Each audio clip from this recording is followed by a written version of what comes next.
नमस्ते विद्यार्थी मित्रांनो,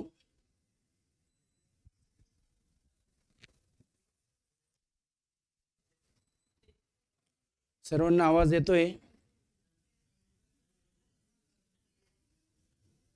सिद्धी Kudale, good morning. Good morning. आवाज येतोय आणि स्क्रीन दिसतोय? कमेंट मध्ये वाय टाइप करा. Sakshi Sathe, Pooja Jadhav, good morning. Masira Inamdar, good morning. Good morning all of you.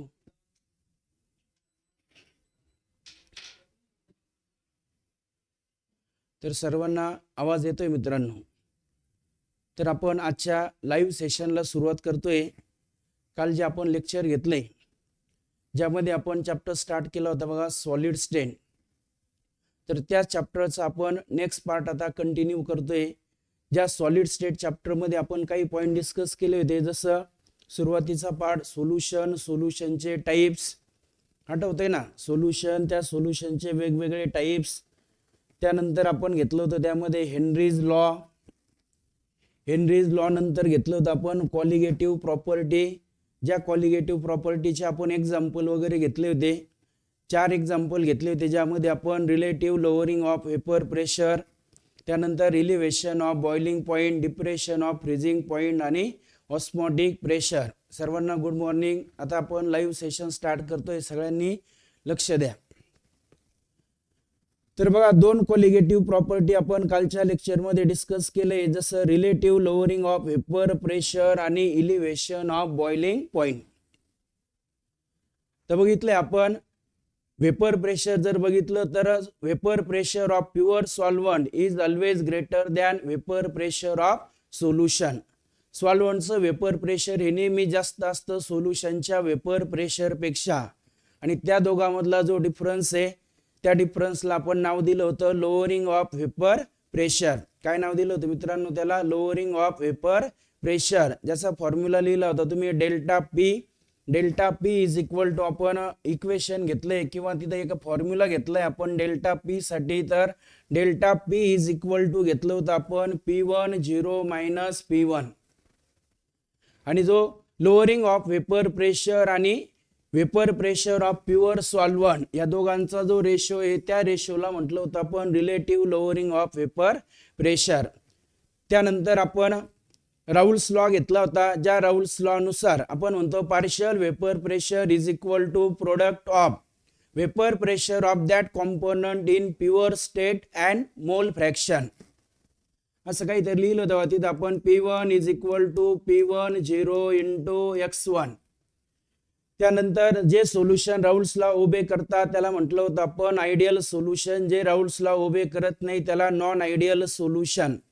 त्यानंतर जे नॉन आयडियल सोल्युशन आहे ते 2 टाईपचे डेव्हिएशन दाखवता, positive deviation and negative deviation. त्यानंतर आपण घेतलं होतं तर जो relative lowering of vapour pressure is equal to असतो मोल फ्रॅक्शन ऑफ सोल्यूट, हा फॉर्म्युला. आणि नंतर आपण रिलेशनशिप घेतलं होतं relative lowering of vapour pressure आणि मोलार मास ऑफ सोल्यूट. तर फॉर्म्युला आला होता तिथं आपला delta P upon P1 0 is equal to M1 upon M2 into W2 upon W1. त्यानंतर घेतलं होतं आपण इलिव्हेशन इन बॉइलिंग पॉइंट. तर जनरल आपल्याला माहिती आहे boiling point of solution is always greater than pure solvent. Boiling point कोणाचा जास्त असतो? सोल्युशनचा. कोणापेक्षा? सॉल्व्हंट पेक्षा. मग सोल्युशनचा बॉइलिंग पॉइंट दाखवता तुम्ही TB आणि सॉल्व्हंटचा बॉइलिंग पॉइंट दाखवता TB0. TB ची व्हॅल्यू नेहमी जास्त असते. मग या दोघांमधला जो डिफरन्स आहे TB मायनस TB0 याला नाव दिलं तुम्ही डेल्टा टी बी, ज्याला म्हटलं आपण इलिव्हेशन ऑफ बॉइलिंग पॉइंट. त्यानंतर घेतलं बघा आपण इलिव्हेशन कॉन्स्टंट. काय म्हणलं आपण तर मोलार इलिव्हेशन कॉन्स्टंट, ज्याची व्हॅल्यू आपण कशी शोधली तर delta T B is directly proportional to M. Directly प्रोपोर्शनलचं साईन काढलं आणि इक्वल घेतलं तर त्यावेळेस आला तिथं इक्वेशन मध्ये केबी, ज्या केबीला म्हटलं आपण मोलार इलिव्हेशन कॉन्स्टंट किंवा इब्लोस्कोपिक कॉन्स्टंट, ज्याचा फॉर्म्युला पण घेतला होता आपण केबी इज इक्वल टू, काय फॉर्म्युला येतो KB is equal to delta T B upon M. त्याचं युनिट घेतलं होतं आपण केल्विन केजी पर मोल. आणि नंतर आपण लास्ट एक फॉर्म्युला लिहिला होता बघा आपण जनरल इथं मोलार मास. जर आपल्याला इलिव्हेशन ऑफ बॉइलिंग पॉइंटच्या मदतीने मोलार मास शोधायचंय तर त्यासाठी आपण फॉर्म्युला घेतला होता M2 is equal to KB upon delta TB into W2 upon W1 into 1000. तर इथपर्यंतचा पार्ट आपण लास्ट लेक्चरला बघितलाय. नेक्स्ट लेक्चर आज आपण जो बघतोय that is depression of freezing point. तर बघा मित्रांनो, फ्रीजिंग पॉइंट कशाला म्हणतो आपण तर ज्या टेम्परेचरला बघा the temperature at which liquid and solid are in equilibrium and two phases have same vapour pressure. आता फ्रीजिंग प्रोसेस कशाला म्हणतो आपण तर ज्या प्रोसेस मध्ये लिक्विड हे कन्वर्ट केले जातात सॉलिड मध्ये. लिक्विड हे कशात कन्वर्ट केले जातात मित्रांनो तर सॉलिड मध्ये. जसं आपण एक्झाम्पल जर घेतलं बघा तर वॉटर हे माहिती आहे आपल्याला, वॉटर जेव्हा 0 डिग्री सेल्सिअस टेम्परेचर होईल तेव्हा वॉटर हे कन्वर्ट होतं आईस मध्ये. मग आईस हा H2O चा सॉलिड फॉर्म आहे, वॉटर हा H2O चा लिक्विड फॉर्म आहे.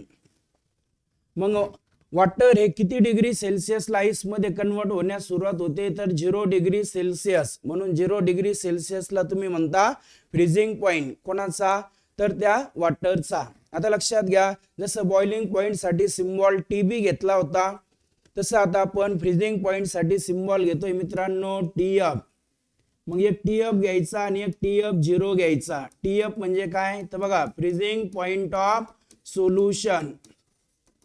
TF हा काय तर बघा फ्रीजिंग पॉइंट ऑफ सोल्युशन आहे आणि TF0 हा काय तर freezing point of pure solvent. बघा TF0 हा असणार आहे freezing point of pure solvent आणि TF हा असणार आहे फ्रीजिंग पॉइंट ऑफ सोल्युशन. आता इथं लक्षात घ्यायचं तर कोणता जास्त असतो तर freezing point of pure solvent is always greater than freezing point of solution. बघा सॉल्व्हंटचा फ्रीजिंग पॉइंट नेहमी जास्त असतो सोल्युशनच्या फ्रीजिंग पॉइंट पेक्षा. म्हणजे सॉल्व्हंट मध्ये सोल्यूट ऍड केल्यामुळे त्याच्या फ्रीजिंग पॉइंट मध्ये काय चेंज होतो सांगा मित्रांनो, कमेंट मध्ये सांगा. सॉल्व्हंट मध्ये सोल्यूट ऍड केल्यामुळे त्याच्या फ्रीजिंग पॉइंट मध्ये काय चेंज होतो. काय चेंज होतो म्हणजे तो वाढतो, कमी होतो, increase, decrease, remains as it is. पटपट सांगायचंय कमेंट मध्ये.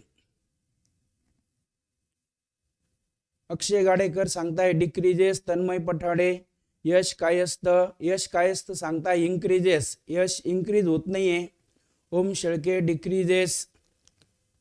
सार्थक कवडे सांगताय इन्क्रीजेस.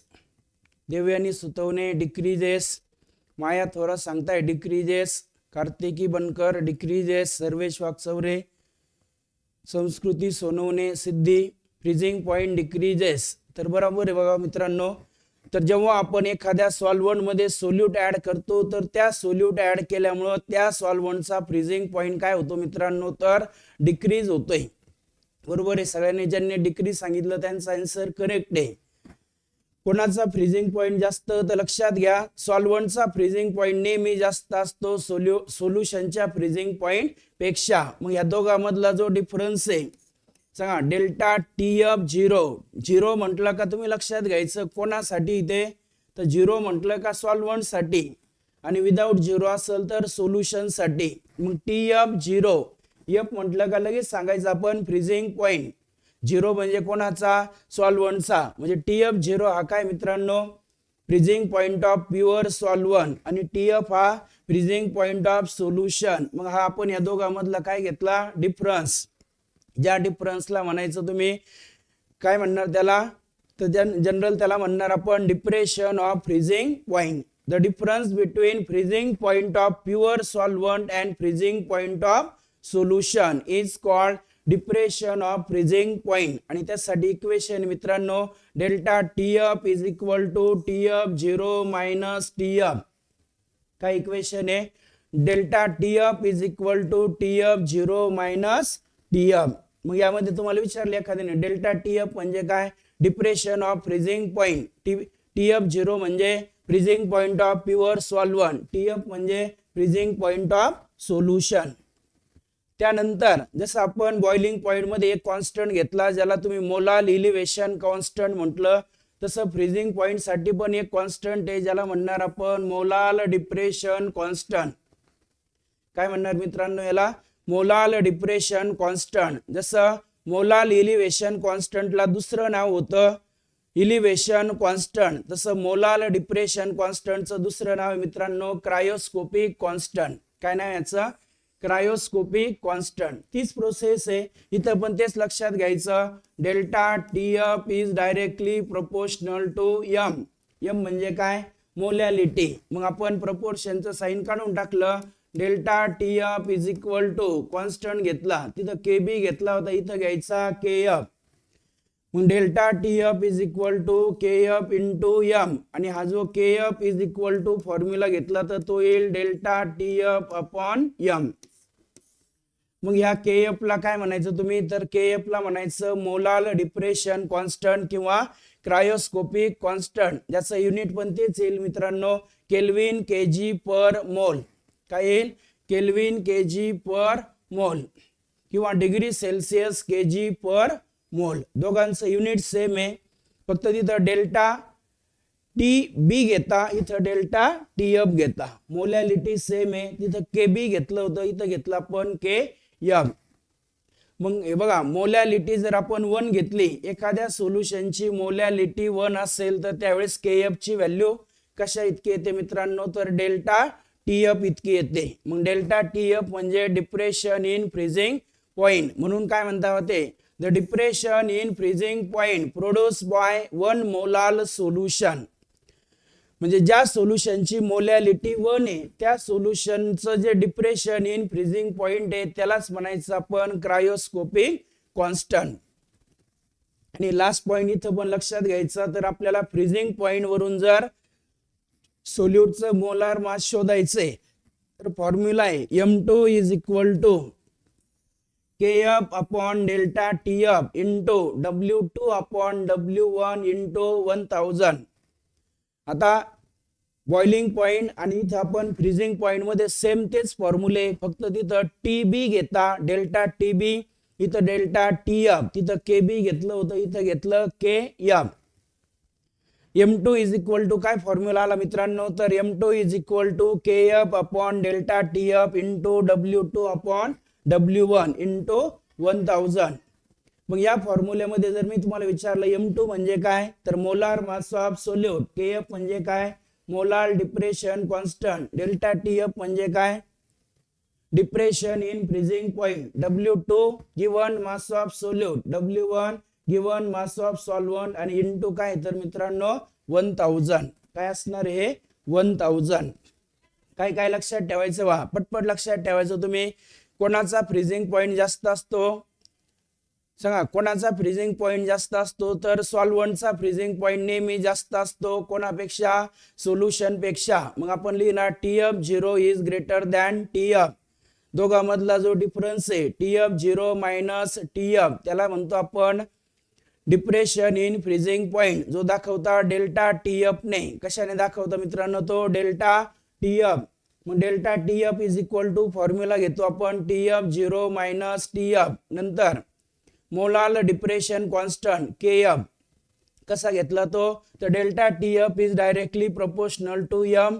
प्रोपोर्शन ऐवजी इक्वल घेतलं, कॉन्स्टंट आला KF. त्या KF चा formula delta TF upon M, त्याचं युनिट जर विचारलं केल्विन केजी पर मोल किंवा डिग्री सेल्सिअस केजी पर मोल. आणि मोलार मास जर तुम्हाला शोधायचंय डिप्रेशन इन फ्रीजिंग पॉइंटच्या मदतीने, तर काय करणार मित्रांनो तुम्ही सांगा काय करणार, कोणता फॉर्म्युला यूज करणार तिथं, तर तुम्ही फॉर्म्युला यूज करणार M2 is equal to KF upon delta TF into W2 upon W1 into 1000. Clear. त्यानंतर नेक्स्ट पॉइंट कडे जातोय बघा मित्रांनो आपण. तर लास्ट कोलिगेटिव्ह प्रॉपर्टी आहे, ज्या प्रॉपर्टीचं नाव आहे ऑस्मोटिक प्रेशर. काय म्हणता बघा मित्रांनो, ऑस्मोटिक प्रेशर. तर ऑस्मोटिक प्रेशर समजून घेण्या अगोदर आपल्याला एक प्रोसेस समजून घ्यायची आहे, ज्या प्रोसेसचं नाव आहे ऑस्मॉसिस. तर बघ त्यासाठी एक डायग्राम दिसते आपल्याला. तर ह्या डायग्राम मध्ये आपण एक कंटेनर घेतले, ज्या कंटेनरचे दोन भाग आहे. एका भागामध्ये आपण सॉल्व्हंट घेतलंय आणि दुसऱ्या भागामध्ये सोल्युशन घेतलंय. म्हणजे इथं आपण असं समजू वॉटर घेतलंय आणि इथं वॉटर प्लस शुगर घेतलंय आणि दोघांमध्ये आपण एक सेमी परमिएबल मेम्ब्रेन घेतलंय. आता सेमी परमिएबल मेम्ब्रेन कशाला म्हणणार, ज्यातून सॉल्व्हंटचा फ्लो होईल, सोल्यूटचा होणार नाही. तर आपल्याला असं लक्षात येतं, तर या ह्या वॉटरचा फ्लो हा ह्या साइडने होतो. म्हणजे कुठून, solvent side to solution side. मग हा जो सॉल्व्हंटचा होणारा जो फ्लो आहे कुठून कुठं, सॉल्व्हंट साइड कडून सोल्युशन साइड कडं होणारा जो फ्लो आहे त्या फ्लोला म्हणायचं तुम्ही ऑस्मॉसिस. काय म्हणायचं, ऑस्मॉसिस. मग ऑस्मॉसिस म्हणजे थोडक्यात काय, तर काय सांगणार आपण, the spontaneous and unidirectional flow of solvent molecule from solvent side to solution side. बघा कोणाचा फ्लो, सॉल्व्हंट मॉलिक्यूलचा, कुठून कुठं, सॉल्व्हंट कडून सोल्युशन कडं, किंवा कमी कॉन्सन्ट्रेशन असलेल्या सोल्युशन कडून जास्त कॉन्सन्ट्रेशन असलेल्या सोल्युशन कडं जो सॉल्व्हंट मॉलिक्यूलचा फ्लो होतो त्या फ्लोला म्हणणार तुम्ही ऑस्मॉसिस. काय म्हणणार मित्रांनो, ऑस्मॉसिस. आणि ऑस्मॉसिस झाल्यामुळं या साइडचं हे जे पिस्टन आहे मित्रांनो, ते पिस्टनची जागा बदलल, ते असं वरती जाईल. कशामुळं, कारण सॉल्व्हंट या साइडला आलं, यामुळे याच्यावर प्रेशर अप्लाय झालं, ते झाकण वरती गेलं. मग वरती गेल्यामुळे आपण वरच्या साइडने बाहेरच्या बाजूने त्याच्यावरती काय करतो, प्रेशर अप्लाय करतो. आणि जे प्रेशर काय करतं, तर ज्या प्रेशरमुळे ही ऑस्मॉसिस प्रोसेस स्टॉप होते त्या प्रेशरला म्हणायचं आपण ऑस्मोटिक प्रेशर. काय म्हणणार मित्रांनो, ऑस्मोटिक प्रेशर. मग ऑस्मोटिक प्रेशर काय, तर बघा, the excess pressure applied on solution side to stop the osmosis. म्हणजे ऑस्मॉसिस प्रोसेस स्टॉप करण्यासाठी सोल्युशन साइड वरती बाहेरच्या बाजूने अप्लाय केलेलं प्रेशर, ज्या प्रेशरला म्हणणार आपण ऑस्मोटिक प्रेशर. आता फक्त दोन पॉइंट लक्षात घ्या. ऑस्मॉसिस म्हणजे काय, सॉल्व्हंटचा फ्लो कुठून कुठं, सॉल्व्हंट साइड कडून सोल्युशन साइड कडं, किंवा कमी कॉन्सन्ट्रेशन असलेल्या सोल्युशन कडून जास्त कॉन्सन्ट्रेशन असलेल्या सोल्युशन कडं, त्या प्रोसेसला म्हणायचं आपण ऑस्मॉसिस. ऑस्मॉसिस प्रोसेस स्टॉप करण्यासाठी जे बाहेरच्या बाजूने प्रेशर अप्लाय केलं जातं त्या प्रेशरला म्हणणार आपण ऑस्मोटिक प्रेशर. काय म्हणणार मित्रांनो, ऑस्मोटिक प्रेशर. आता मला तुम्ही कमेंट मध्ये सांगायचंय, जर आपण ऑस्मोटिक प्रेशर पेक्षा जास्त प्रेशर अप्लाय केलं तर काय होईल. सांगा, सोल्युशन साइडला ऑस्मोटिक प्रेशर पेक्षा जास्त प्रेशर जर अप्लाय केलं तर काय होईल.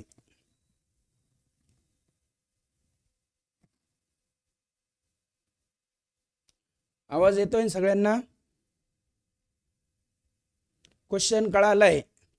देवयानी सांगते reverse osmosis, Sonali Rane reverse osmosis,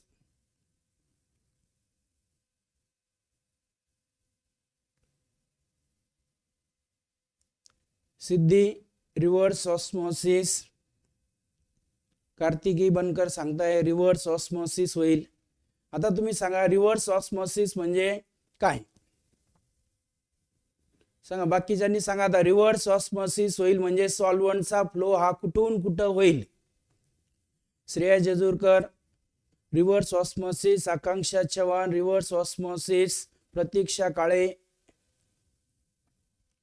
सगळ्यांनी बरोबर सांगितलंय. जर आपण सोल्युशन साइडला ऑस्मोटिक प्रेशर पेक्षा जास्त प्रेशर अप्लाय केलं तर काय होईल मित्रांनो, संचिता सांगताय रिव्हर्स ऑस्मोसिस म्हणजे the flow of solvent molecule from solution side to solvent side. एकदम करेक्ट. सिद्धी सांगताय high concentration solution to low concentrated solution. बरोबर हे पण.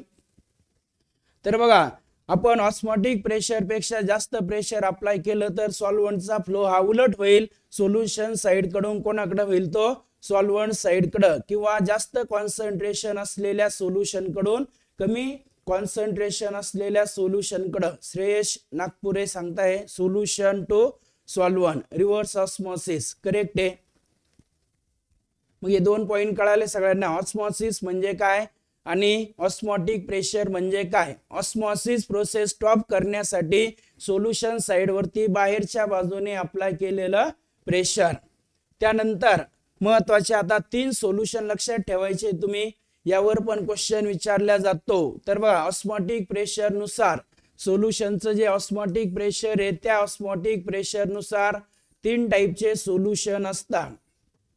आता इथं डेफिनेशन वगैरे दिलंय, एवढं काही लक्षात ठेवायचं नाही तुम्हाला. 3 पॉइंट लक्षात ठेवायचे फक्त. जेव्हा 2 सोल्युशनचं ऑस्मॉटिक प्रेशर सेम असतं, सेम म्हटलं का आयसो. बघा 2 सोल्युशनचं ऑस्मॉटिक प्रेशर सेम असेल तर त्याला काय म्हणा आयसोटॉनिक सोल्युशन. जेव्हा एकाचं कमी आहे आणि एकाचं जास्त आहे, ज्याचं जास्त आहे त्याला म्हणा हायपरटॉनिक सोल्युशन. ज्याचं जास्त आहे त्याला काय म्हणा हायपरटॉनिक सोल्युशन, आणि ज्याचं कमी आहे त्याला म्हणणार हायपोटॉनिक सोल्युशन. एकदम सोपं. सेकंदात लक्षात राहिलं. सेम ऑस्मॉटिक प्रेशर असेल आयसोटॉनिक सोल्युशन, एकाचं जास्त आहे आणि दुसऱ्याचं कमी, तर ज्याचं जास्त आहे त्याला म्हणा हायपरटॉनिक सोल्युशन आणि ज्याचं कमी त्याला म्हणा हायपोटॉनिक सोल्युशन. बघा solutions having equal osmotic pressure काय म्हणा आयसोटॉनिक सोल्युशन. आता काय म्हणता when the osmotic pressure of solution is higher than that of another solution it is called hypertonic solution.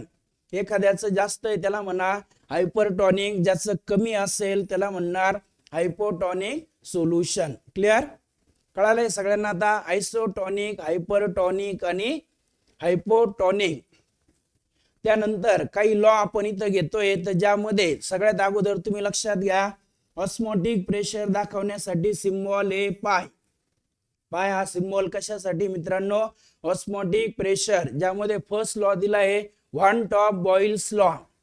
आता हा व्हॉन टॉप बॉइल्स लॉ कधी असतो तर ऍट कॉन्स्टंट टेम्परेचर. काय कॉन्स्टंट असताना टेम्परेचर कॉन्स्टंट असताना. आणि हा बॉइल्स लॉ आपल्याला काय सांगतो osmotic pressure is directly proportional to concentration और इनवर्सली प्रोपोर्शनल टू व्हॉल्यूम. बघा osmotic pressure is directly proportional to concentration of solution और osmotic pressure is inversely proportional to volume. एकदम सोपं आहे बा.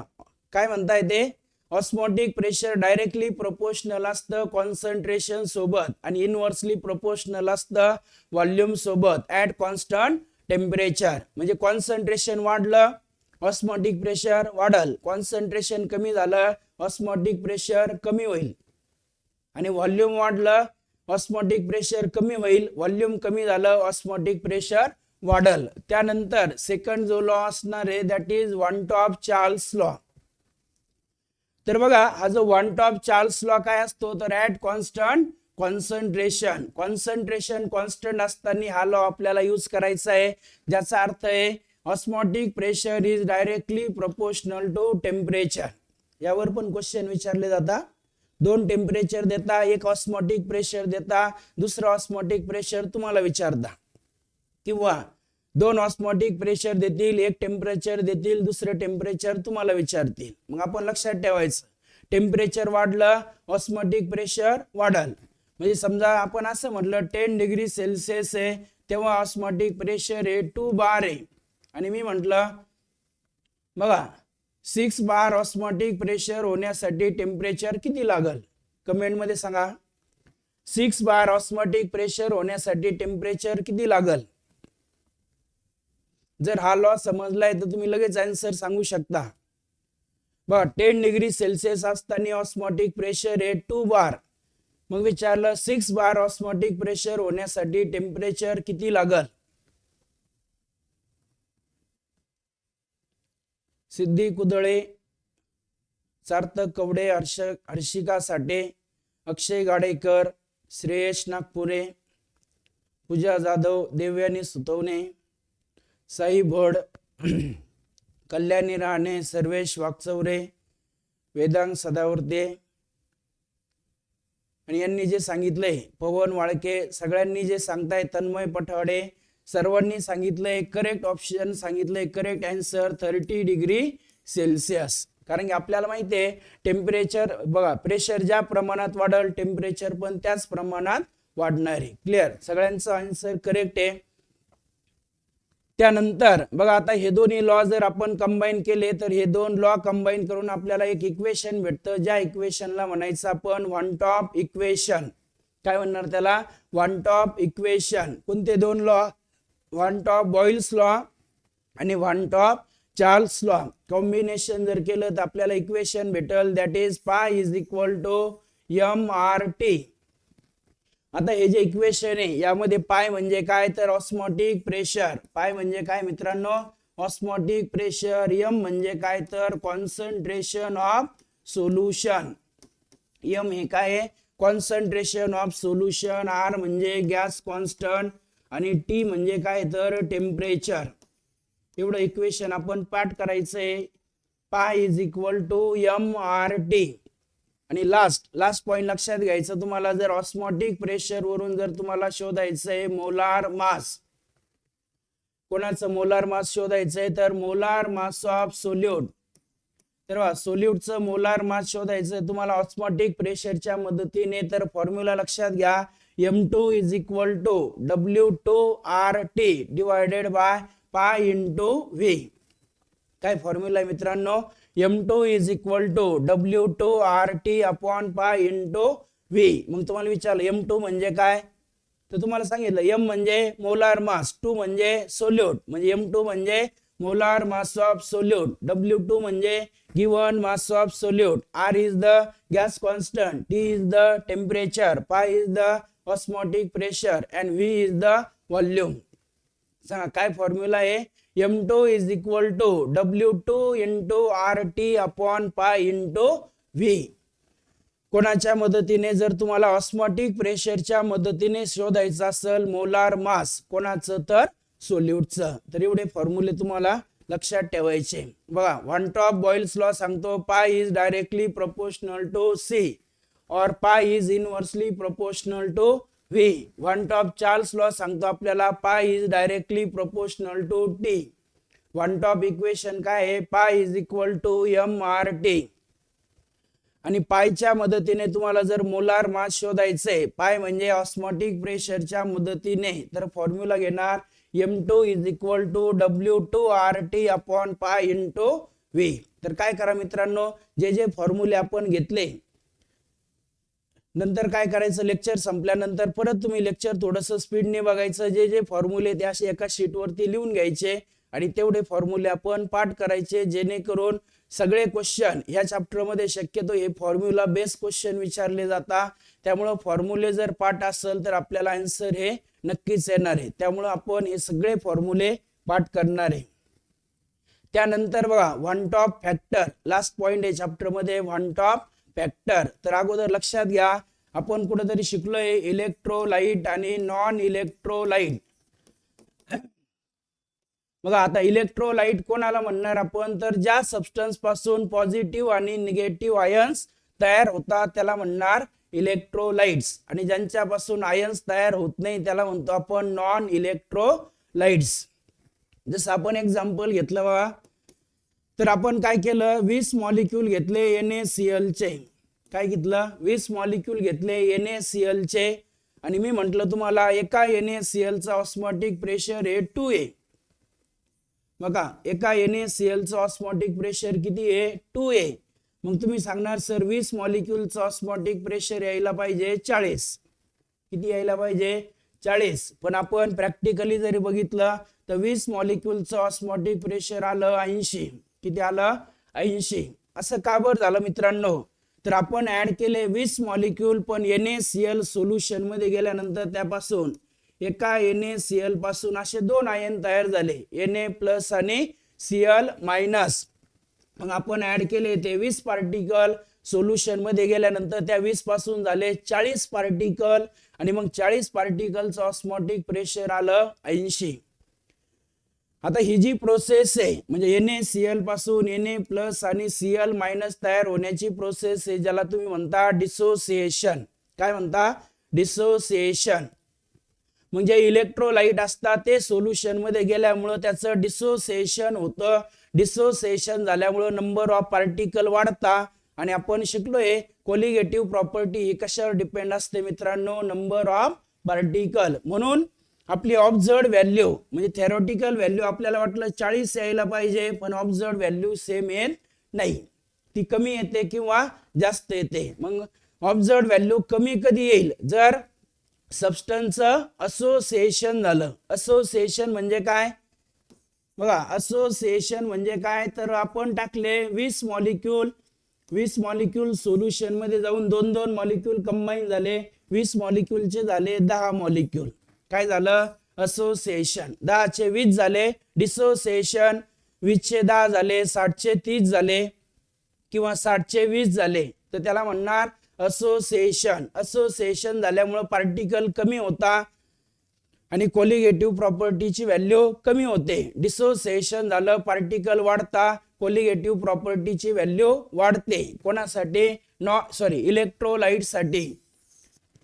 मग तुम्ही पहिला पॉइंट लक्षात घ्या, इलेक्ट्रोलाइट जे असतात त्या इलेक्ट्रोलाइट साठी कोलिगेटिव्ह प्रॉपर्टीची थेरोटिकल व्हॅल्यू आणि ऑब्झर्व्ड व्हॅल्यू सेम नसते. कोणासाठी सेम असते? मग ती नॉन इलेक्ट्रोलाइट साठी. मग हा जो रेशो आहे, कोणाचा ratio? Observed value of colligative property to the theoretical value of colligative property. ह्या रेशोला म्हणणार आपण वन टॉप फॅक्टर. काय म्हणणार त्याला? Van't Hoff factor. जसं आपण ह्या केस मध्ये बघितलं बघा, NaCl चे एक्झाम्पल आहे. ऑब्झर्व्ड व्हॅल्यू आली 80, थेरोटिकल व्हॅल्यू होती 40. याचा अर्थ वन टॉप फॅक्टरची व्हॅल्यू किती येईल मित्रांनो? इथं तर 2 येईल. कळालं? मग वन टॉप फॅक्टर हा कोणाचा रेशो आहे? Observed value of colligative property to the theoretical value of colligative property. मग मी विचारलं कोणत्या टाईपच्या सबस्टन्स साठी वन टॉप फॅक्टर I ची व्हॅल्यू ही 1 येईल? सांगा, कोणत्या सबस्टन्स साठी वन टॉप फॅक्टर I ची व्हॅल्यू ही 1 येईल? आता I ची व्हॅल्यू 1 येण्यासाठी काय पाहिजे मित्रांनो? ऑब्झर्व्ड व्हॅल्यू आणि थेरोटिकल व्हॅल्यू दोन्ही व्हॅल्यू कशा पाहिजे? सेम पाहिजे. म्हणजे त्या सबस्टन्सचं डिसोसिएशन पण नाही झालं पाहिजे, असोसिएशन पण नाही झालं पाहिजे. मग त्या सबस्टन्सला आपण काय म्हणतो? अर्शिका साठे सांगताय करेक्ट आन्सर सांगितलंय. सिद्धी कुदळे तुम्ही पण करेक्ट आन्सर सांगितलंय. बाकी अक्षय गाडेकर करेक्ट, समीक्षा मोरे त्यांनी पण करेक्ट सांगितलंय.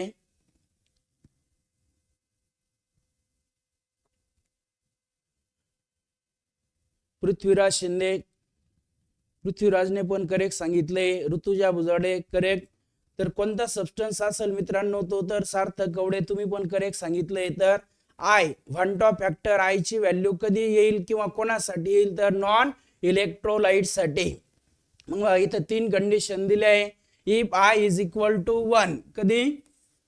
Solute behaves normally in the solution, म्हणजे त्याचं डिसोसिएशन पण होणार नाही, असोसिएशन पण होणार नाही. त्याला तुम्ही म्हणायचं नॉन इलेक्ट्रोलाइट. कोणता सोल्यूट? नॉन इलेक्ट्रोलाइट सोल्यूट साठी I ची व्हॅल्यू ही 1 येते मित्रांनो. नंतर if I is greater than 1, बघा 1 पेक्षा जास्त आन्सर कधी येईल? जर ऑब्झर्व्ड व्हॅल्यू जास्त असेल आणि थेरोटिकल व्हॅल्यू कमी असेल. मग ऑब्झर्व्ड व्हॅल्यू जास्त येते याचा अर्थ त्या सबस्टन्सचं काय होतं मित्रांनो? डिसोसिएशन होतं. मग बघा I इज ग्रेटर दॅन 1, काय लक्षात ठेवा? Solute undergoes dissociation, number of particle increases, आणि त्यामुळं कोलिगेटिव्ह प्रॉपर्टीची व्हॅल्यू वाढेल. नंतर I is less than 1, solute undergoes association. I is less than 1 असेल तर सोल्यूटचं काय होईल? असोसिएशन. असोसिएशन झालं म्हणजे नंबर ऑफ पार्टिकल कमी होतील. नंबर ऑफ पार्टिकल कमी झाले म्हणजे कॉलिगेटिव्ह प्रॉपर्टीची व्हॅल्यू पण काय होणार आहे मित्रांनो, कमी होणार आहे. कळालं. मग आपल्याला असोसिएशन झालं, डिसोसिएशन झालं, एकदम सोपं. बघा, नॉन इलेक्ट्रोलाइट असेल तर I इज इक्वल टू लिहिणार तुम्ही 1. असोसिएशन झालं तर I इज लेस दॅन 1 आणि डिसोसिएशन झालं तर I इज ग्रेटर दॅन 1. हे दोन्ही कोणत्या केसमध्ये? हे दोन्ही असणार आहे इलेक्ट्रोलाइट्सच्या केसमध्ये. आणि I इज इक्वल टू 1 याचा अर्थ नॉन इलेक्ट्रोलाइट. असोसिएशन डिसोसिएशन कळालंय सगळ्यांना, यावरच क्वेश्चन विचारले जाते. त्यानंतर बघा आपण काय करतोय तर वन टॉप फॅक्टरचा यूज करून जे कॉलिगेटिव्ह प्रॉपर्टीचे इक्वेशन आहे ते इक्वेशन आपण इथं लिहिलेले. जसं आपण पहिले इक्वेशन लिहिलं बघा, relative lowering of vapour pressure. काय आहे? Relative lowering of vapour pressure. जसं रिलेटिव्ह लोअरिंग ऑफ वेपर प्रेशरचा आपण जनरल इक्वेशन लिहितो, delta P upon P1 0 is equal to x2. मग आता यामध्ये फक्त काय करायचा, वन टॉप फॅक्टर इंट्रोड्यूस करायचा. या x2 ला मल्टिप्लाय करायचं तुम्ही I ने, बरोबर ना. म्हणजे एक थेरोटिकल व्हॅल्यू आहे, एक असणार आहे ऑब्झर्व्ड व्हॅल्यू. मग ऑब्झर्व्ड व्हॅल्यू ही थेरोटिकल व्हॅल्यूला वन टॉप फॅक्टरने मल्टिप्लाय केल्यानंतर येते. जसं आता कुठं बघितलं आपण, ऑब्झर्व्ड व्हॅल्यू ही 80 आहे आणि थेरोटिकल व्हॅल्यू ही 40 आहे. मग या 40 ला जर आपण 2 ने मल्टिप्लाय केलं तर हे पण आन्सर 80 येईल. मग हा काय झाला I. हे झालं थेरोटिकल ऑस्मोटिक प्रेशर, हे झालं ऑब्झर्व्ड ऑस्मोटिक प्रेशर. फक्त प्रत्येक इक्वेशन मध्ये काय इंट्रोड्यूस करायचं आहे तुम्हाला तर I. Elevation in boiling point साठी इक्वेशन आहे बघा, delta TB is equal to I into KB into M. General आपण काय इक्वेशन घेतलं होतं, delta TB is equal to KB into M घेतलं होतं. इथं घेतलं delta TB is equal to I into KB into M. Depression in freezing point साठी delta TF is equal to I into KF into M. आणि osmotic pressure साठी जे आता घेतलं होतं तुम्ही, पाय इज इक्वल टू MRT. मग आता काय लिहिणार, pi is equal to I into M into RT. कळालं. तर हे काय आहे, वन टॉप फॅक्टर इंट्रोड्यूस करून मिळवलेले कॉलिगेटिव्ह प्रॉपर्टीचे इक्वेशन. कळालंय सगळ्यांना इथपर्यंत.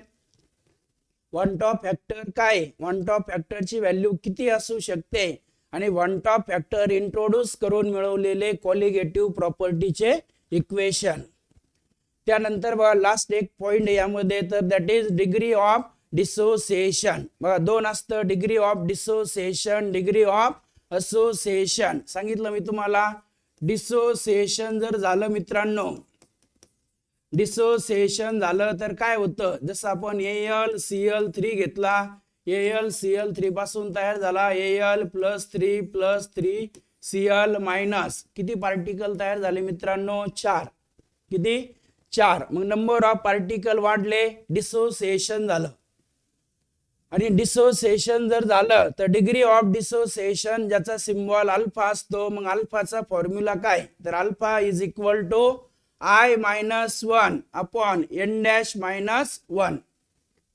मग तुम्ही म्हणणार सर या फॉर्म्युल्यामध्ये I काय, तर माहिती आहे आपल्याला I हा काय आहे, वन टॉप फॅक्टर आहे. आणि N- काय, तर N- काय मित्रांनो, किती पार्टिकल तयार होता, डिसोसिएशन झाल्यानंतर किती पार्टिकल तयार होतात ती व्हॅल्यू कशाची तर N- ची. काय फॉर्म्युला आहे सांगा, डिग्री ऑफ डिसोसिएशनचा alpha is equal to I-1 upon N-1. मग मला कोण सांगल, मी Na2SO4 हा सबस्टन्स घेतला. या सबस्टन्स साठी या सबस्टन्सचं नाव सांगा, अगोदर नाव सांगा. जो फॉर्म्युला लिहिलाय मी इथं Na2SO4, पटपट सांगायचंय. हा Na2SO4 या सबस्टन्सचं नाव काय,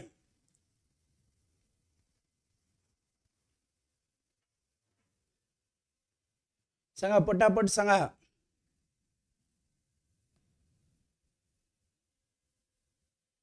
सोडियम सल्फेट. ओम शेळके सांगताय, तन्मय पटाडे सांगताय, वेदांत सदावर्ते.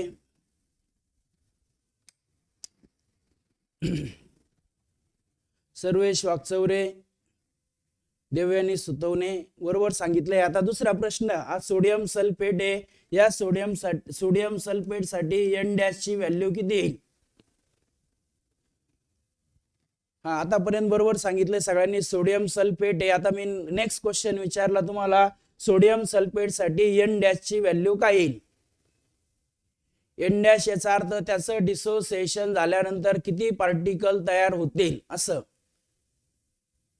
पटपट सांगा किती पार्टिकल तयार होतील. सर्वेश वाकचौरे 6 सांगताय, अक्षय गाडेकर 3, देवयानी सुतवणे 3, हर्षिका साठे 7, तन्मय पठाडे 3, सोनाली राणे 3, श्रेयश नागपुरे सय्यद फरहान सांगताय 3, अमृता 6, सय्यद फरहान 3, यश कायस्थ 3 का 8.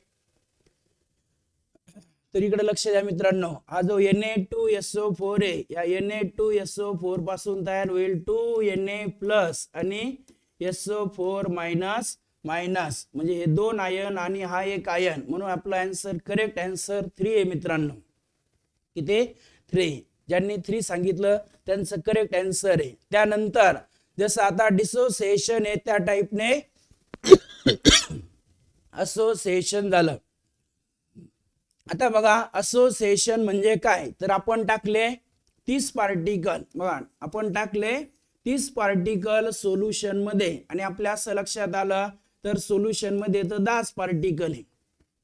टाकताना टाकले 30, आतमध्ये गेल्यानंतर झाले 10. मग याचा अर्थ किती पार्टिकल कंबाईन झाले, तर 3 पार्टिकल कंबाईन होऊन 1 पार्टिकल तयार झाला. याचा अर्थ काय झालं, इथं असोसिएशन झालं. काय झालं? असोसिएशन. मग 3च कंबाईन व्हायला पाहिजे असं नाही, 2 पण कंबाईन होऊ शकतात, 3 कंबाईन होऊ शकतात, 4 कंबाईन होऊ शकतात. म्हणजे पार्टिकल कमी झाले असोसिएशन, पार्टिकल वाढले डिसोसिएशन. आता असोसिएशन झालं तर डिग्री ऑफ असोसिएशन, ज्याचा फॉर्म्युला लिहिलाय बघा मित्रांनो, alpha is equal to I-1 आणि अपॉन ए 1/n-1, आणि यामध्ये n डॅश म्हणजे काय, तर किती पार्टिकलचं असोसिएशन होतंय. काय? किती पार्टिकलचं असोसिएशन होतंय. जसं या एक्झाम्पल मध्ये मी तुम्हाला सांगितलं 30 पार्टिकल टाकले 10 झाले. याचा अर्थ 3 पार्टिकलचं असोसिएशन झालं. म्हणजे या केस मध्ये n डॅश ची व्हॅल्यू किती मित्रांनो, तर 3 असणार आहे. क्लिअर? कळालं? मग आता relation between van't Hoff factor and degree of dissociation किंवा relation between van't Hoff factor and degree of association. अगोदर मला सांगा, डिसोसिएशन किंवा असोसिएशन कोणाचं होईल मित्रांनो? इलेक्ट्रोलाइटचं. डिसोसिएशन झालं नंबर ऑफ पार्टिकल वाढतील, असोसिएशन झालं नंबर ऑफ पार्टिकल कमी होतील. नंबर ऑफ पार्टिकल कमी झाले, कोलिगेटिव्ह प्रॉपर्टीची व्हॅल्यू कमी होईल.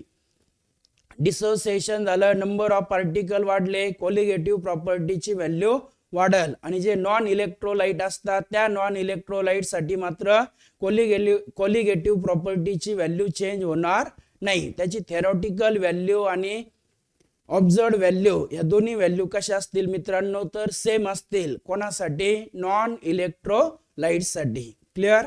तर एवढे फॉर्म्युले तुम्हाला पाठ करायचे. तर या ठिकाणी आपण चॅप्टरची जी रिव्हिजन आहे ती कंप्लीट केलेली आहे. आता आपण ह्या चॅप्टरच्या रिलेटेड आता तुम्हाला सगळे फॉर्म्युला बेस, सगळे फॉर्म्युले मी सेपरेट केले, सगळे फॉर्म्युले समजून सांगितले. या फॉर्म्युल्याचा वापर करून आपल्याला आता सॉल्व करायचे MCQ. पण मात्र तुम्हाला फॉर्म्युले सगळे पाठ पाहिजे मित्रांनो. तर मला सांगा, आतापर्यंत घेतलेली रिव्हिजन बऱ्यापैकी तुमच्या लक्षात आली. टाईप करा पटकन Y. जर समजलं असेल Y टाईप करा. आणि तुम्हाला प्रॅक्टिस पण करावी लागणार आहे, फॉर्म्युले वगैरे रिवाइज करावे लागणार आहे. अक्षय गाडेकर सांगताय यस. सगळ्यांना माझ्या मते देवयानी खेडकर, सार्थक कवडे, नागपुरे, तन्मय पठाडे, देवयानी सुतवणे, सर्वेश वाकचौरे, पृथ्वीराज शिंदे. तर सगळ्यांना चॅप्टरची रिव्हिजन ही समजली. तर आता जर चॅप्टरची रिव्हिजन समजली आहे तर तुमच्या स्क्रीनवरती आता 2 क्वेश्चन दिसत आहे. पटपट आता हे कमेंट करणं थांबा आणि मला पहिल्या क्वेश्चनचा आन्सरचं कमेंट करा. फर्स्ट क्वेश्चन तुम्हाला बोर्डवरती दिसतोय, थेरोटिकल क्वेश्चन आहे आणि त्याचा आन्सर पण एकदम सोपं आहे. 2024 आणि 2022 अशा 2 वर्षासाठी हा क्वेश्चन विचारलेला आहे. पटकन मला आन्सर कमेंट करून सांगा.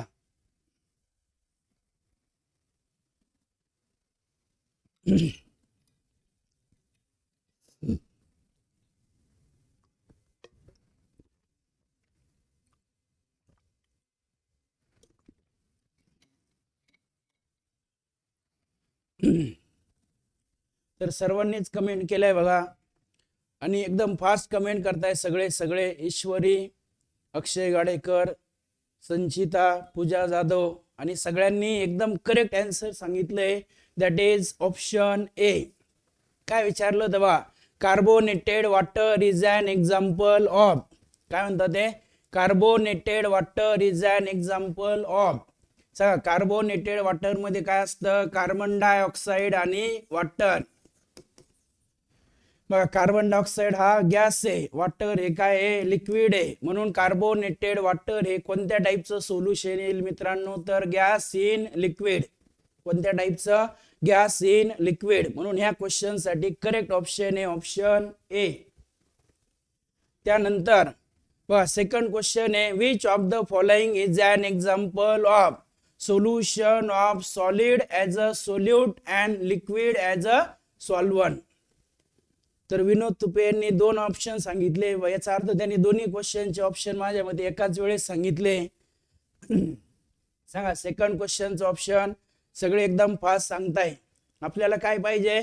कोणत्या टाईपचं सोल्युशन ओळखायचंय? तर ज्या सोल्युशन मधला सोल्यूट हा सॉलिड आहे आणि सॉल्वंट हे लिक्विड आहे.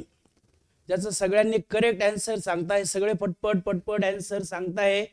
तर बघा, सोल्यूट हा सॉलिड आहे आणि सॉल्वंट हे वॉटर आहे किंवा सॉल्वंट हे लिक्विड आहे. या टाईपचं एक्झाम्पल कोणतं आहे मित्रांनो? तर सी वॉटर. आता सी वॉटर जर बघितलं तर वॉटर आहे आणि त्यामध्ये सॉल्ट असतो. सॉल्ट हा सोल्यूट झाला आणि वॉटर हे काय झालं मित्रांनो? तर सॉल्वंट झालं. म्हणून सी वॉटर हे कोणत्या टाईपचं सोल्युशन येईल? Solid liquid solution. Option A हे करेक्ट असणार आहे. त्यानंतर नेक्स्ट क्वेश्चन आहे बघा, what type of solution the alloy is. पटपट थर्ड क्वेश्चन, पटपट सांगा. अलोय हा कोणत्या टाइपचा सोल्युशन आहे? सांगा पटपट. अलोय हा कोणत्या टाइपचा सोल्युशन आहे? Alloy is the mixture of 2 metal. Sakshi Sathe, Tanmay Patale, Sarthak Kawade, Sarvesh Wakchaure, Harshika, Sayyad Farhan, Yash Kayastha, Shreyash Nagpure, Anand Ugale. सांगा, अलोय मध्ये सोल्यूट पण असतो सॉलिड आणि सॉल्वंट पण असतं सॉलिड. म्हणजे कोणत्या टाईपचा? Solid in solid. म्हणजेच ऑप्शन डी हे करेक्ट आहे मित्रांनो. सगळ्यांनी बरोबर सांगितलंय. आता क्वेश्चन नंबर 4 चा आन्सर सांगा. तुमच्या समोर क्वेश्चन दिसतोय. सिद्धी, कोणत्या क्वेश्चनचा आन्सर सांगितलंय तुम्ही? Iodine in air. बघा, आयोडीन इन एअर. तर आपल्याला कळतंय आयोडीन हे काय मित्रांनो? तर आयोडीन हे सॉलिड आहे, एअर हे काय तर गॅस आहे. मग काय म्हणणार याला? पण सॉलिड इन गॅस. कोणत्या टाईपचं सोल्युशन? Solid in gas. आता तुमच्या लक्षात येते बघा, सगळ्या क्वेश्चन हे विचारलेले एक्झाम मध्ये. मग याचा अर्थ त्या सोल्युशनचं आपण जे क्लासिफिकेशन घेतले त्या रिलेटेड क्वेश्चन हे तुम्हाला विचारले जातात. त्यामुळे आपण हे पाठ करायचे. क्वेश्चन कळालं सगळ्यांना? त्यानंतर नेक्स्ट क्वेश्चन जो असणार आहे बघा, what type of solution is the hydrogen gas in पॅलेडियम.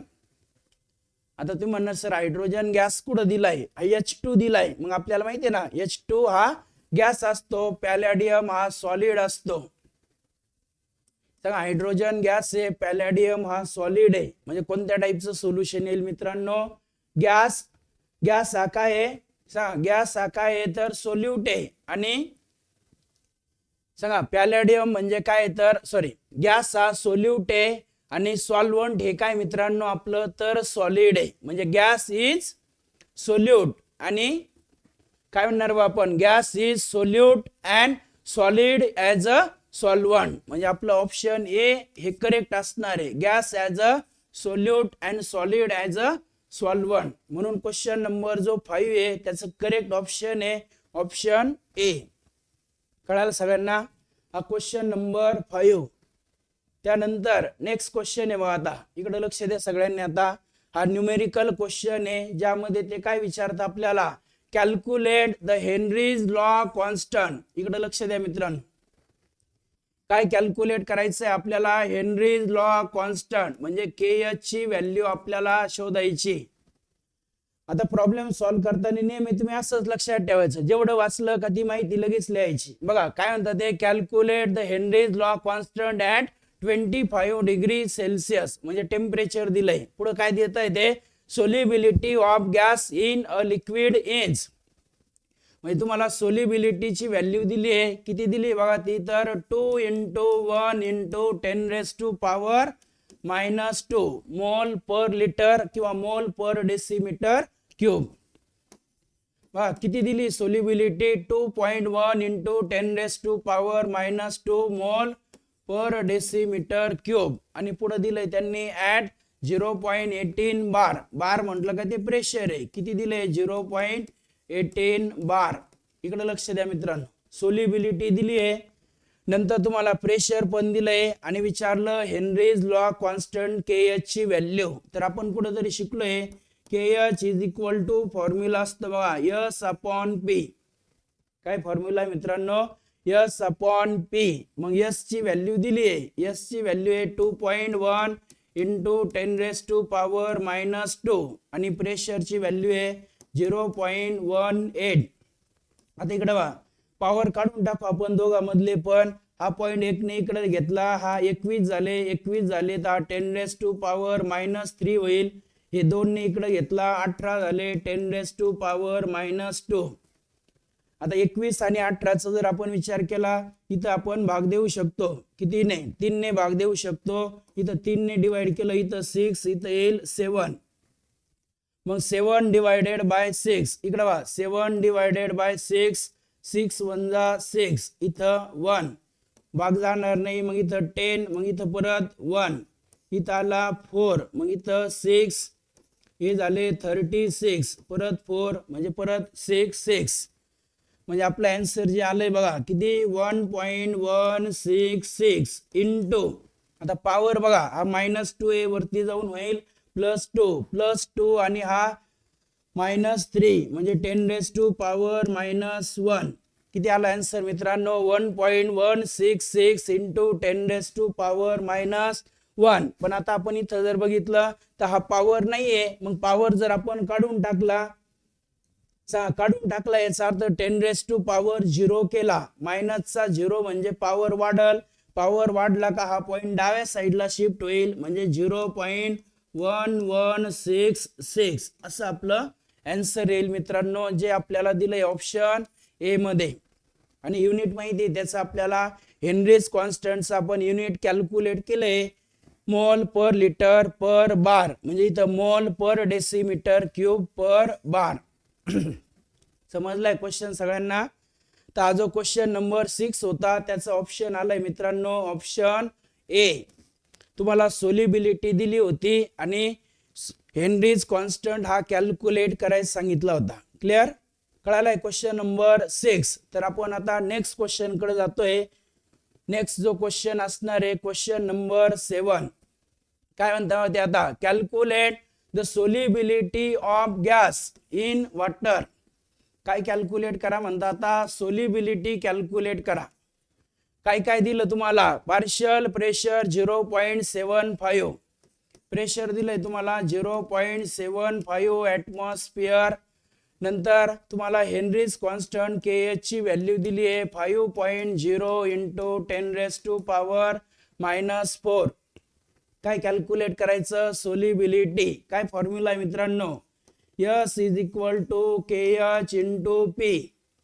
मग सांगा KH ची व्हॅल्यू आहे 5 × 10⁻⁻4 आणि ही 0.75. फक्त दोघांचं काय करा आता, मल्टिप्लिकेशन करा. बरोबर सांगताय बरेच जण, आन्सर लगेच सांगताय. तर बघा 0.75 इंटू 5, मग 5ने आपण मल्टिप्लिकेशन केलं, हे 5 इंटू 5 25, मग हे 2 5 7 हे 35 आणि 2 37, हा 0 म्हणजे 3.75. काय लिहिणार आपण इथं, तर जर आपला इथं बघितलं तर काय येईल, 3.75 इंटू 10⁻⁻⁴ आहे का बघा. सोल्युबिलिटी 3.75 इंटू 10⁻⁻⁴ हे दिलंय ऑप्शन डी मध्ये. म्हणून क्वेश्चन नंबर 7 साठी करेक्ट ऑप्शन आहे मित्रांनो ऑप्शन डी. तर हे दोन्ही क्वेश्चन आपल्याला लक्षात आले. एकामध्ये आपल्याला हेनरीज कॉन्स्टंट विचारला होता, एकामध्ये तुम्हाला सोल्युबिलिटी विचारली होती.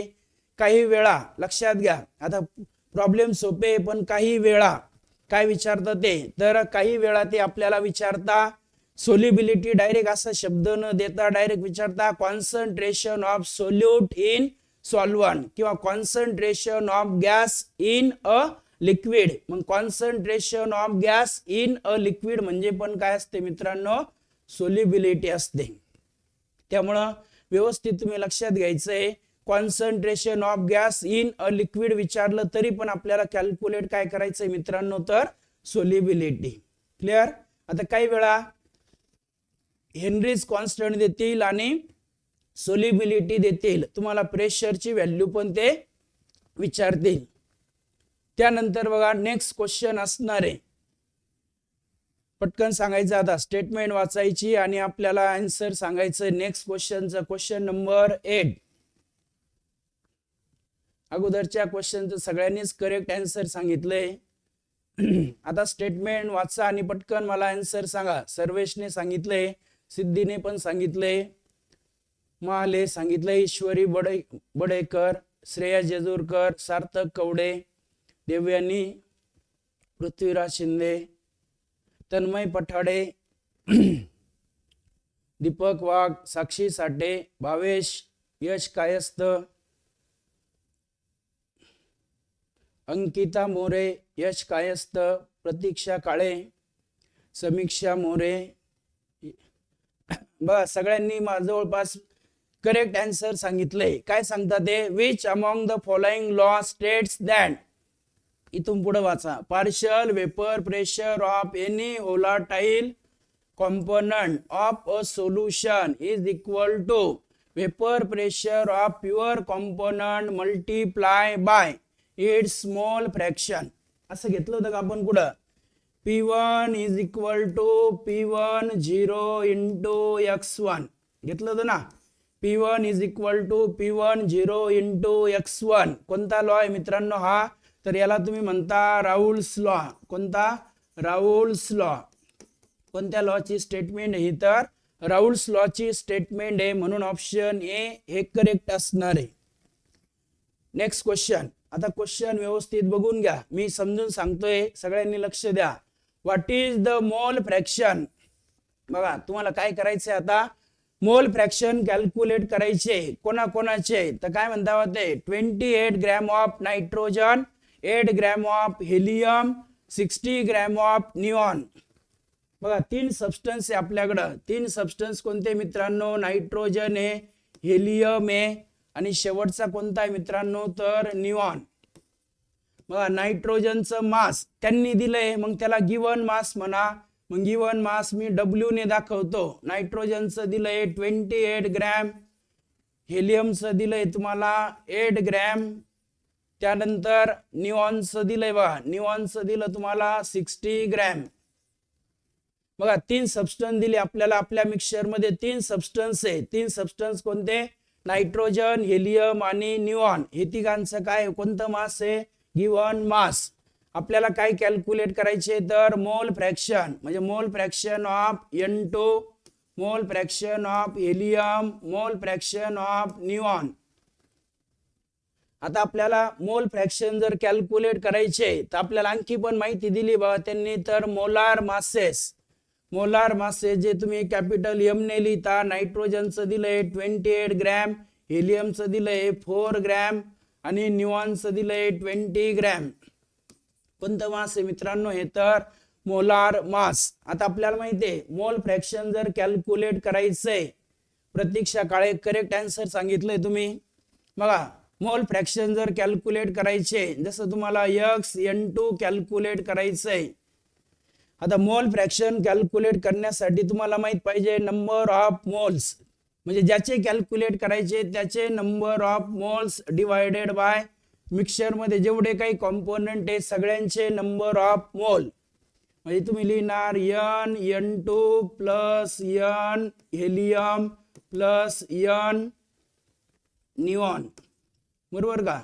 म्हणजे तुम्हाला काय काय माहित पाहिजे मित्रांनो, number of moles of nitrogen, number of moles of helium, number of moles of neon. सगळा नंबर ऑफ मोल कॅल्क्युलेट करण्याचा फॉर्म्युला माहिती आहे आपल्याला. कोणतं mass, given mass upon molar mass. मग आता इथं मी पटकन लिहून घेतो, number of moles of nitrogen सांगा given mass of nitrogen upon molar mass of nitrogen, दोन्ही पण 28 आहे. मग याचा अर्थ याचा आन्सर येईल 1 मोल. सांगा number of moles of helium, given mass of helium आहे 8, मोलार मास आहे 4, म्हणजेच किती येईल मित्रांनो 2. आणि number of moles of neon, given mass आहे 60, मोलार मास आहे 20, म्हणजे याचे मोल येईल 3. बघा नायट्रोजनचे मोल 1, हेलियमचे 2, निऑनचे 3. मग आता मोल फ्रॅक्शन घ्यायचोय आपण नायट्रोजनचं. काय लिहिणार, number of moles of nitrogen 1 divided by nitrogen 1, helium 2, neon 3, म्हणजे 1/6. 2 + 3 5 + 1 6. नायट्रोजनचे नंबर ऑफ मोल किती आले मित्रांनो, तर 1/6.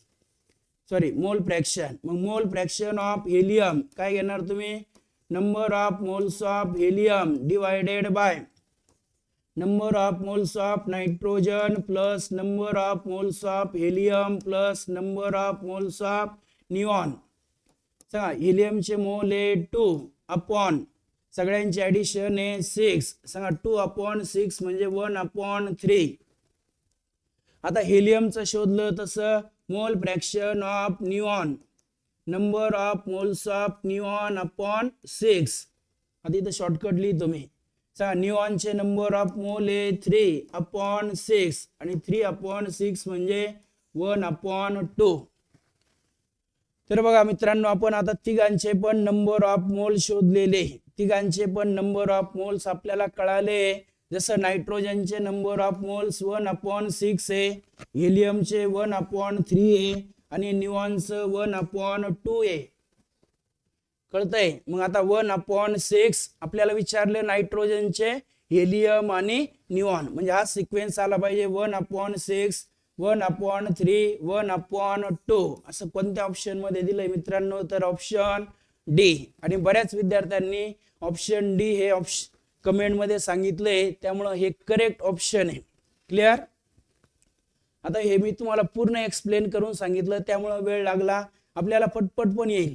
जसं इथं पटकन कळालं 28 ग्रॅम आहे, मग 28 28 1 मोल. इथं कळालं 8 आणि 4 2 मोल, 60 आणि 20 3 मोल.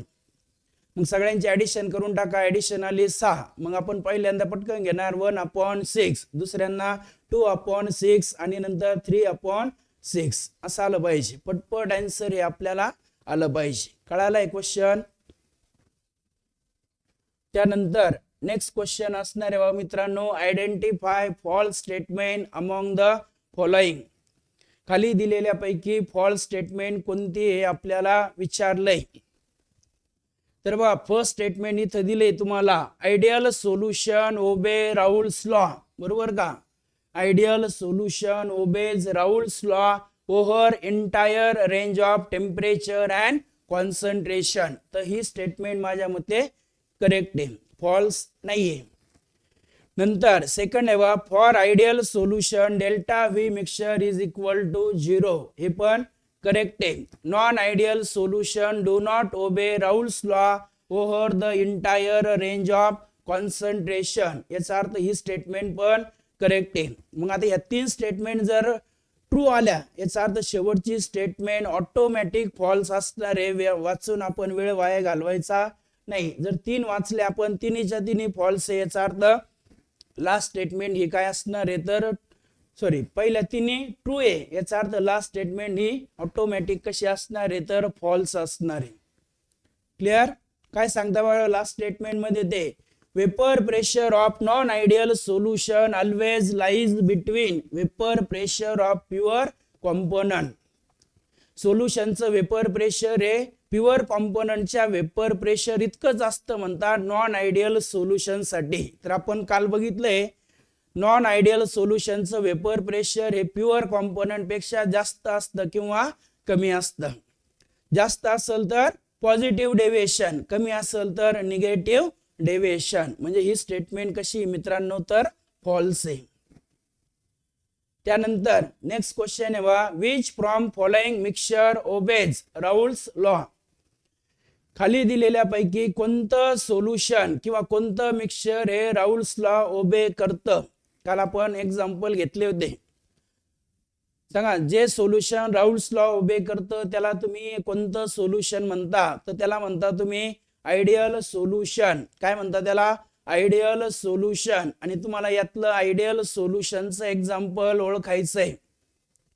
बरेच विद्यार्थी कमेंट करून सांगताय आयडियल सोल्युशनचं एक्झाम्पल आणि जवळपास सगळे जे सांगताय त्यांनी करेक्ट सांगितलंय. ऑप्शन सी हे आपल्यासाठी करेक्ट असणार आहे.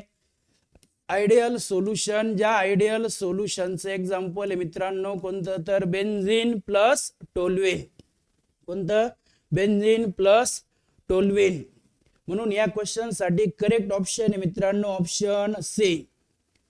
त्यानंतर आता हा क्वेश्चन आहे बघा आपल्याला हा क्वेश्चन सॉल्व्ह करायचा आहे ज्यामध्ये ते काय म्हणतात calculate vapour pressure of pure volatile liquid B. काय कॅल्क्युलेट करा म्हणतात ते तर बी हा जो कॉम्पोनंट आहे त्याचं प्युअर स्टेट मधलं वेपर प्रेशर कॅल्क्युलेट करा. दिलेलं काय if mole fraction of liquid B and vapour pressure of pure volatile liquid A are 0.4 and 400 mmHg respectively. इकडे लक्ष द्या. आता काय काय दिलंय तुम्हाला तर तुम्हाला दोन कॉम्पोनंट दिले. एक कॉम्पोनंट ए दिलाय आणि दुसरा कॉम्पोनंट कोणता दिलाय मित्रांनो बी दिलाय. आता त्यांचं म्हणणं काय आहे तर तुम्हाला काय सांगितलं त्यांनी बी हा जो कॉम्पोनंट आहे त्याचं प्युअर स्टेट मधलं वेपर प्रेशर कॅल्क्युलेट करा. सांगा प्युअर स्टेट मधलं जे वेपर प्रेशर आहे ते तुम्ही असं दाखवणार बी चं PB0. आता दिलं काय तुम्हाला तर तुम्हाला दिलं mole fraction of liquid B and vapour pressure of pure volatile liquid A. Mole fraction दिलं कोणाचं बी चं आणि प्युअर स्टेट मधलं वेपर प्रेशर दिलं मित्रांनो कोणाचं तर ए चं. प्युअर स्टेट मधलं वेपर प्रेशर ए चं किती दिलं 400 mmHg. मोल फ्रॅक्शन दिले बी चे 0.4 मोल. आता इकडे वा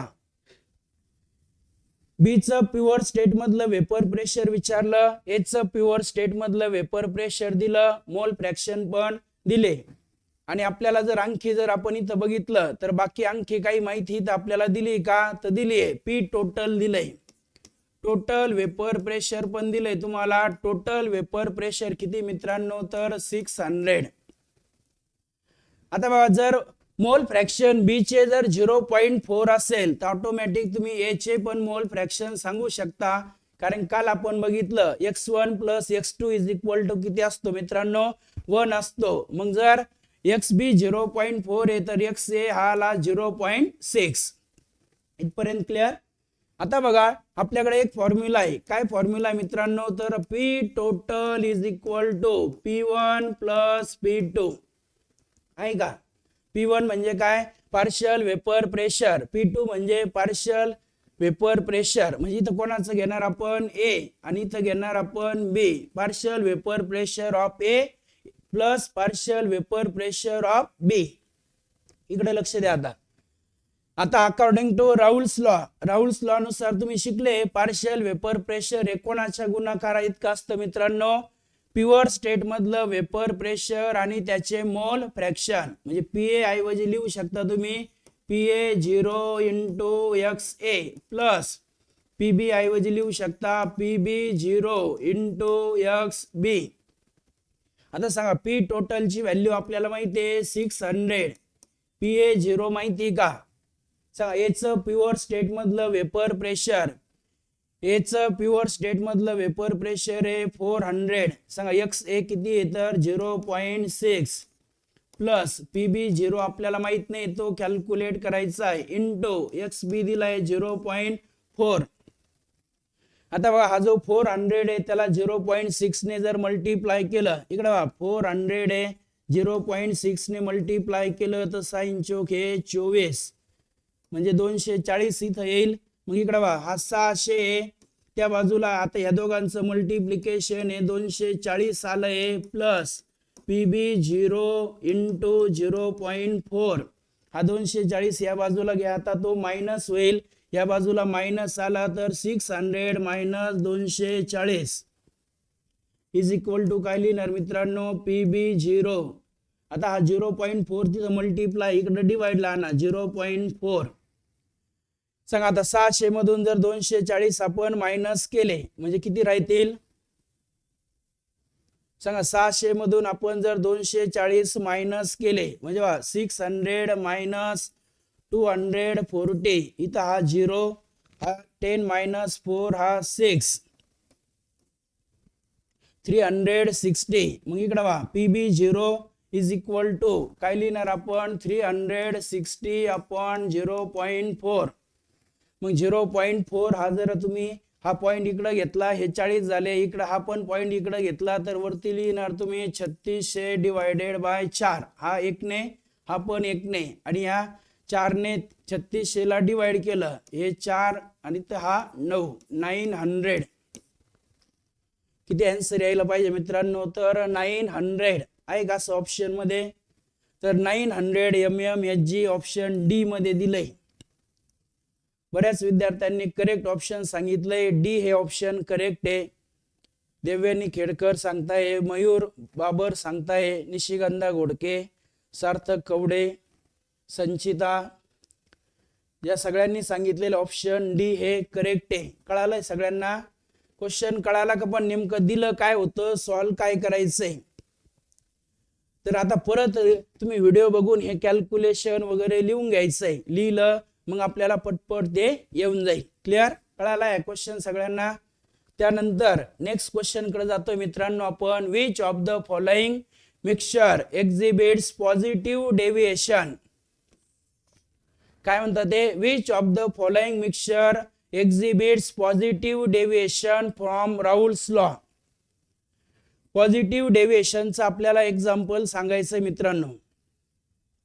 पॉझिटिव्ह डेव्हिएशनचे आपल्याला एक्झाम्पल सांगायचे. आपण एक्झाम्पल घेतलेले तिथं.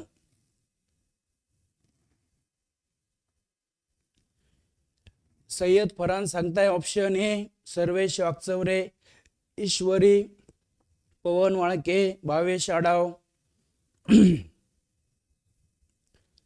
महेश जाधव, अक्षय गाडेकर, कासार वैष्णवी. पॉझिटिव्ह डेव्हिएशनचे एक्झाम्पल बघा मित्रांनो. तर पॉझिटिव्ह शोएब शेख यांनी पण सांगितलंय, अमृता वाडेकर, संचिता, प्रतीक्षा काळे, समीक्षा मोरे, महेश जगताप. तर बघा पॉझिटिव्ह डेव्हिएशनचे एक्झाम्पल आहे कोणतं मित्रांनो तर ethanol plus acetone, ethyl alcohol and acetone. आपण घेतलं तेव्हा तिथं इथिल अल्कोहोल, सायक्लोहेक्झेन, नंतर इथिल अल्कोहोल आणि एसिटोन, कार्बन डायसल्फाइड असं पण एक घेतलं होतं, कार्बन डायसल्फाइड अँड एसिटोन. हे कोणत्यासाठी घेतलं होतं? Positive deviation. सगळ्यांनी सांगितलेलं आन्सर करेक्ट आहे ऑप्शन ए. नेक्स्ट क्वेश्चनचं आता तुम्ही सांगायचं परत. Which of the following mixture have total volume after mixing greater than the sum of total volume of components before mixing. म्हणजे खाली दिलेल्या पैकी कोणत्या मिक्सचर मध्ये मिक्सिंग केल्यानंतरचं जे व्हॉल्यूम आहे ते जास्त होतं, ग्रेटर. आता वाढतं याचा अर्थ पॉझिटिव्ह डेव्हिएशन. वाढतं म्हटलं का आपण लगेच लक्षात ठेवायचं पॉझिटिव्ह डेव्हिएशन. हा मागच्या वर्षी 2025 ला विचारलेला क्वेश्चन आहे. सांगा पॉझिटिव्ह डेव्हिएशनचं आता तुम्हाला एक्झाम्पल सांगायचं यामध्ये. आता पॉझिटिव्ह डेव्हिएशन डायरेक्ट शब्द नाही दिला, पण आपल्याला दिलं ना त्यांनी, व्हॉल्यूम कसं होतं, ग्रेटर होतं. ग्रेटर म्हणजे वाढतं. मग वाढतं याचा अर्थ पॉझिटिव्ह डेव्हिएशन आहे. पॉझिटिव्ह डेव्हिएशनचा आपल्याला आन्सर सांगायचंय. बरेच जण सांगताय आणि करेक्ट सांगताय. श्रेया दोंडे, समीक्षा मोरे, पवन वाळके, महेश जाधव, महाले, महेश जगताप, सगळ्यांनी करेक्ट ऑप्शन सांगितलंय मित्रांनो. तर पॉझिटिव्ह डेव्हिएशन ज्याचं एक्झाम्पल आहे कार्बन डायसल्फाइड आणि ऍसिटोन. त्यामुळं आता यावरून तुम्ही अंदाज घ्या मित्रांनो, सगळे क्वेश्चन हे एक्झाम मध्ये विचारले 24, 25. शोएब शेख ए ऑप्शन सांगतोय, शोएब ए ऑप्शन नाहीये, तर या क्वेश्चन साठी ऑप्शन बी हे करेक्ट आहे. सगळे क्वेश्चन हे 24/2025 च्या एक्झाम मध्ये विचारले. याचा अर्थ आपल्याला हे पाठ करणं गरजेचं आहे मित्रांनो. तुम्हाला सांगितलंय मी सोल्युशनचे type, example, positive deviation, negative deviation, ideal solution, non ideal solution हे पाठ करून टाका. तुम्हाला एक क्वेश्चन हा फिक्स मध्ये सॉल्व्ह होणार आहे. नेक्स्ट क्वेश्चन आहे बघा, identify the correct formula to find molar mass of solute from relative lowering of vapour pressure. आता हा पण डायरेक्ट फॉर्म्युलाच विचारलाय. एकदम सोपा क्वेश्चन आहे जो आपल्याला 2024 च्या सीईटी मध्ये विचारलेला आहे. काय म्हणतात ते, काय ओळखा, करेक्ट फॉर्म्युला ओळखा. काय ओळखण्यासाठी, मोलार मास ऑफ सोल्यूट कोणाच्या मदतीने, relative lowering of vapour pressure. The formula पाठ केला मित्रांनो आपण. Relative lowering of vapour pressure delta P upon P1 0 is equal to असं काहीतरी लिहिता, M upon M2 into W2 upon W1. आता एक गोष्ट लक्षात ठेवायची मित्रांनो तुम्ही, तर या चॅप्टर मध्ये जेवढे काही फॉर्म्युले सगळ्यामध्ये W2 अपॉन W1 आहे, आणि म्हणून याच्या उलट घ्यायचं M1 अपॉन M2. सांगा कोणत्या ऑप्शन मध्ये हा फॉर्म्युला दिलाय, सांगा कोणत्या ऑप्शन मध्ये हा फॉर्म्युला दिलाय. Delta P upon P1 0, M1 upon M2. बघा M1 इथं हा M2, W2 W1. आता असं आपण देऊ शकत होते ते, पण असा डायरेक्ट दिसतो. थोडं मिक्स केलं का तुम्ही घाबरता, मिक्स केलं का तुम्ही कन्फ्यूज होता आणि दुसरंच ऑप्शन लिहिता. त्यामुळे त्यांनी असं मिक्स करून दिलं. ऍक्च्युअल असं पण देऊ शकत होते, पण आपण पाठ केलंय त्यामुळे आपल्याला लगेच कळालं. तर ऑप्शन बी हे करेक्ट आहे. काय फॉर्म्युला बघा मित्रांनो, delta P upon P1 0 is equal to M1 upon M2 into W2 upon W1. सगळ्यांनी करेक्ट आन्सर सांगितलंय. त्यानंतर नेक्स्ट आहे बघा, calculate the relative lowering of vapour pressure of solution containing. काय कॅल्क्युलेट करा म्हणतात ते, relative lowering of vapour pressure. ज्या सोल्युशन मध्ये काय म्हणता बघा ते आता, तर 394 ग्रॅम सोल्यूट आहे आणि 622 ग्रॅम वॉटर आहे. सोल्यूटचं मोलार मास दिलंय तुम्हाला 342 ग्रॅम. इकडे लक्ष द्या. आता काय काय दिलंय तुम्हाला, तर तुम्हाला सोल्यूट दिलाय, एक सॉल्व्हंट दिलाय. सोल्यूटचं तुम्हाला गिवन मास दिलंय. सांगा सोल्यूटचं गिवन मास लिहिता तुम्ही W2. किती दिलंय सोल्यूटचं गिवन मास, 394 ग्रॅम. सांगा 622 ग्रॅम वॉटर आहे, म्हणजे सॉल्व्हंट आहे. सॉल्व्हंटचं गिवन मास आहे 622 ग्रॅम. त्यानंतर मोलार मास दिलंय तुम्हाला सोल्यूटचं. मोलार मास म्हणजे M2. बघा मोलार मास दिलंय तुम्हाला सोल्यूटचं 342 ग्रॅम. आता मला सांगा या केस मध्ये सॉल्व्हंट कोण आहे, सांगा या केस मध्ये सॉल्व्हंट कोण आहे मित्रांनो. तर सोल्यूट दिला 394 ग्रॅम, वॉटर घेतलं 622 ग्रॅम.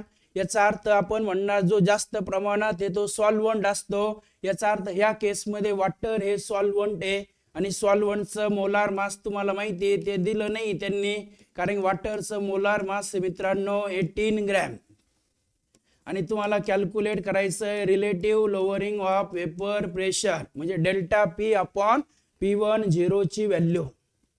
तर बघा मित्रांनो, आता डेल्टा P अपॉन P1 0 इथं जर आपण बघितलं, बघा तुम्हाला W2 दिलाय, W1 दिलाय, M2 दिलाय, M1 पण दिलाय. मग आता आपण अगोदरच्या क्वेश्चन मध्ये जो फॉर्म्युला घेतलाय delta P upon P1 0 is equal to M1 upon M2 into W2 upon W1 हा फॉर्म्युला घेतला तर हा क्वेश्चन सॉल्व्ह होऊ शकतो का